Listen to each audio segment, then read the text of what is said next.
Introdução ao princípio da corte do tarô. Sou Bob Monteiro, aqui do Espaço Arte Tarô. Sou tarólogo, cartomante, sou professor de tarô e hoje nós vamos dar início ao nosso quarto módulo. E o meu roteiro aqui eu fiz para que vocês aprendam a jogar tarô de uma forma simples, descomplicada e sem as palavras-chave, para que vocês vejam o quanto o tarô está presente no nosso dia a dia.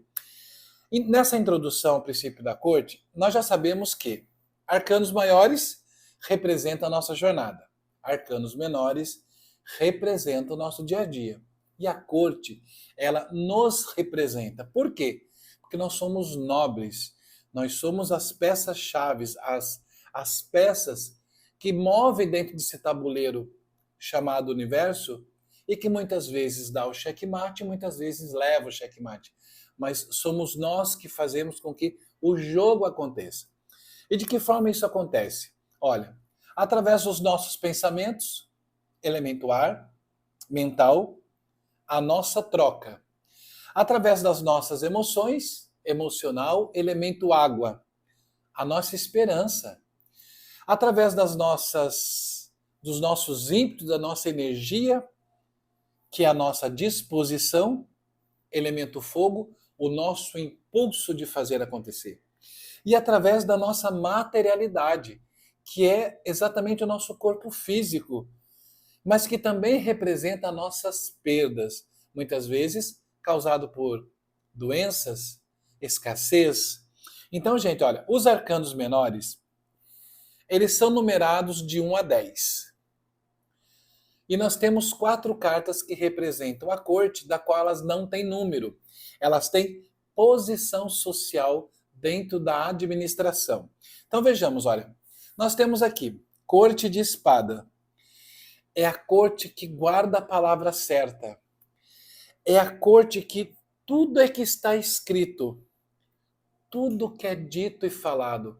Então a corte de espadas, como eles querem ser vencedores pela palavra, eles detêm a ordem, a lei, a escrita e a comunicação, que é o que nós fazemos. Muitas vezes, você sabe que você tem que ter consciência da forma com que você vai falar com o seu superior, com o seu inferior, com as pessoas no dia a dia.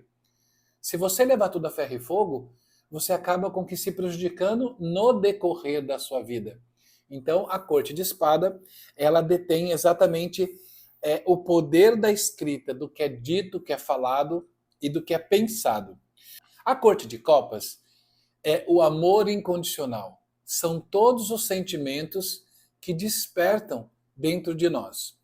Por quê, gente? Porque nem tudo que você tem como sentimento corresponde ao amor.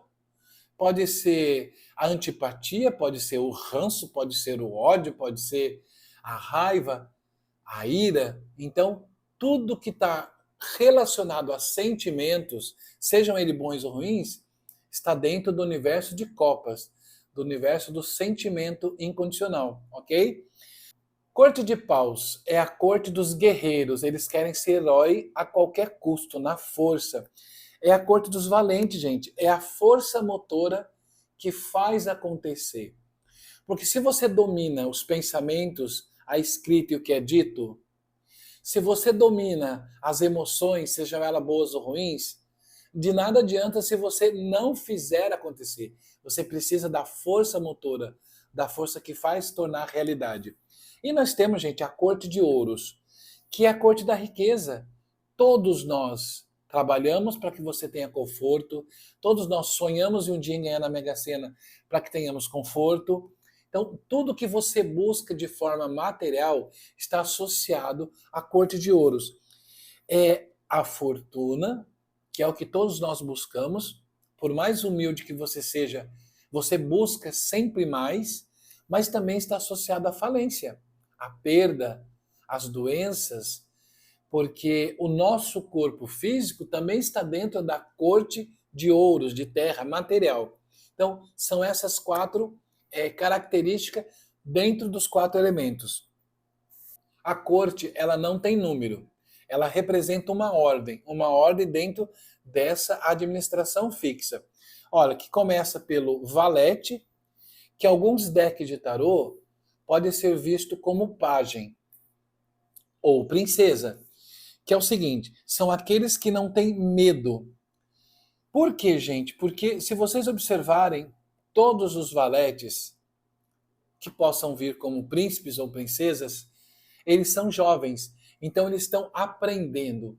Eles estão aprendendo a pensar, a falar, eles estão aprendendo as emoções, eles estão aprendendo como fazer acontecer e eles estão aprendendo como conquistar. Então, são as joias raras das famílias, são os jovens, é o futuro da corte. Nós temos os cavaleiros. Os cavaleiros, eles são a energia, é aqueles que fazem acontecer, todos eles. Eles são os intuitivos, os aventureiros, eles estão sempre em movimento e eles são os defensores das suas casas. Eles são os defensores daquela estrutura, daquela família. E nós temos as rainhas, são aquelas que sentem, elas amam incondicionalmente, elas tiram da boca para aqueles que elas amam, são aquelas que dominam as emoções e os sentimentos. E nós temos os reis. Os reis são todos pensadores. Os reis são aqueles que detêm a inteligência, não que os demais membros das cortes não são supridos de inteligência, mas dentro de cada reino, dentro de cada estrutura, tem um membro mais forte.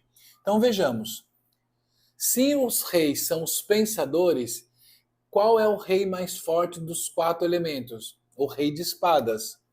Se nós temos as rainhas que representam o amor, qual é a rainha mais forte dentro dos 4 elementos? A rainha de copas, porque ela domina as emoções.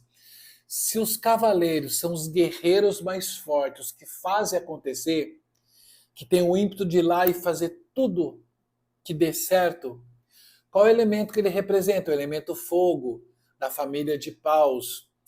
E se os pajens são as joias raras dos reinos, são aqueles que estão crescendo, evoluindo para prosperarem, o elemento que ele representa, que ele é mais forte, é o elemento de terra, ouros. Então vejamos, os reis pensantes, espadas. As rainhas benevolentes, copas. Os cavaleiros, que são as forças de agir, paus. E os pajens, que são a joia rara, ouro. E agora você aí do outro lado deve estar perguntando, mas aonde entra o quinto elemento na corte? O quinto elemento é a união que faz com que os 4 elementos funcionem, que as 4 características de cada naipe faça acontecer. Então, o quinto elemento é a junção para que tudo aconteça de uma forma positiva ou negativa, mas é a união dos movimentos, ok? E agora nós vamos entender na próxima aula as características de cada personalidade dentro da corte de tarô. Então, se você não me segue nas redes sociais, porque lá eu tenho conteúdo de tarô todos os dias, seja para você aprender o tarô de uma forma mais simples ou tentar entender uma mensagem do universo para você que vem através das cartas, ok? Beijo do Bob.